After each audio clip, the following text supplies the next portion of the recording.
Assalamualaikum warahmatullahi wabarakatuh. Halo semuanya, perkenalkan nama saya Lilit Amanda, NPM A1M024046 dari program studi S1 Pendidikan IPA Fakultas Keguruan dan Ilmu Pendidikan Universitas Bengkulu. Baik, di sini saya membuat video untuk memenuhi tugas kuliah saya dari mata kuliah Keanekaragaman Makhluk Hidup yang diampu oleh Ibu Anissa Pujiastuti.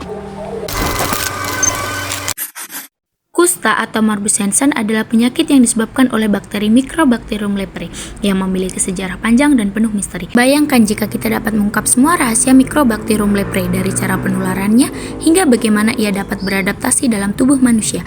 Apa yang bisa kita lakukan untuk mengubah persepsi masyarakat tentang kusta dan membantu mereka yang terinfeksi? Mari kita selami lebih dalam dunia mikrobakteri ini dan temukan jawabannya. Tujuan video 1. Memberikan pemahaman mendalam tentang Microbacterium leprae termasuk definisi, morfologi, dan taksonominya sebagai bakteri tahan asam. Kedua, mengedukasi tentang bagaimana cara penularan dari bakteri Microbacterium leprae. Yang ketiga, memberikan cara pencegahan dan solusi bagi penyakit kusta yang disebabkan oleh bakteri Microbacterium leprae.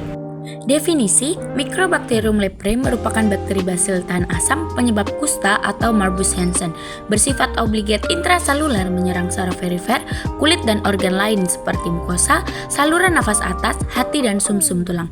Microbacterium leprae merupakan kuman obligat intraseluler dan dapat bertahan terhadap fagositosis karena mempunyai dinding sel yang sangat kuat dan resisten terhadap lisosim. Morfologi dari bakteri Microbacterium leprae yang pertama berbentuk batang dengan ujung membulat. Kemudian yang kedua memiliki panjang 1-8 mikrometer dan lebar 0,2 sampai 0,5 mikrometer. Yang ketiga, tahan asam. Yang keempat, biasanya hidup berkelompok meski ada yang tersebar. Yang kelima, bakteri ini tidak mudah untuk diwarnai. Kalaupun diwarnai akan tahan terhadap dekolorisasi oleh asam atau alkohol, sehingga dinamakan sebagai basil tahan asam. Yang keenam, yaitu belum dapat dikultur pada laboratorium.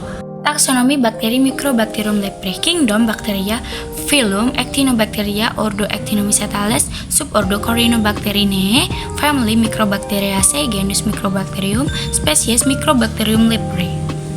Gejala penyakit 1. Noda berwarna terang. Yang kedua, mengalami mati rasa. Yang ketiga, mengalami penebalan kulit. Yang keempat, syaraf yang paling sering terpengaruh adalah di lengan bawah, wajah, dan belakang telinga.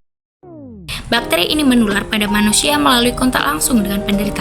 Selain itu, penularan juga disebabkan karena adanya kontak yang lama dan dilakukan secara berulang-ulang. Penularan juga dapat terjadi melalui pernafasan. Jadi bakteri ini dapat memasuki tubuh melalui saluran pernafasan, yaitu lewat percikan ludah atau droplet infection. Nah, ternyata bakteri ini juga dapat menular melalui inhalasi, kontak kulit, transplasenta, lingkungan, transfusi darah, dan transplantasi organ.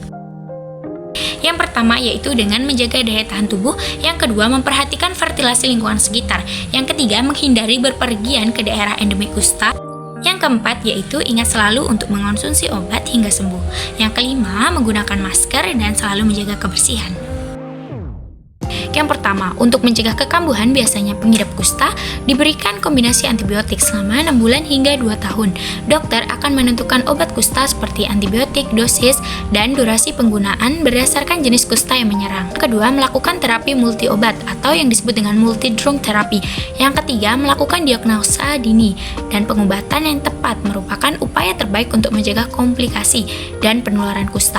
Yang keempat, melakukan gerakan terpadu untuk memberikan informasi mengenai penyakit kusta kepada masyarakat. Kelima, yaitu melakukan pemberian informasi.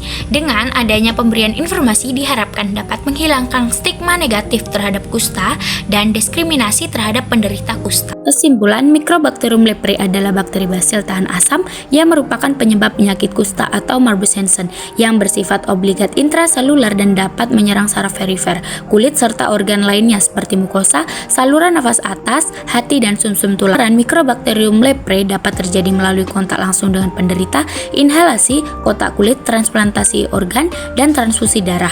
Untuk mencegah infeksi, penting untuk menjaga daya tahan tubuh, memperhatikan kebersihan lingkungan sekitar, menghindari berpergian ke daerah endemik kusta, serta selalu mengonsumsi obat hingga sembuh, dan menggunakan masker. Yuk menjadi bagian dari perubahan. Kusta bukanlah kutukan, melainkan penyakit yang bisa disembuhkan.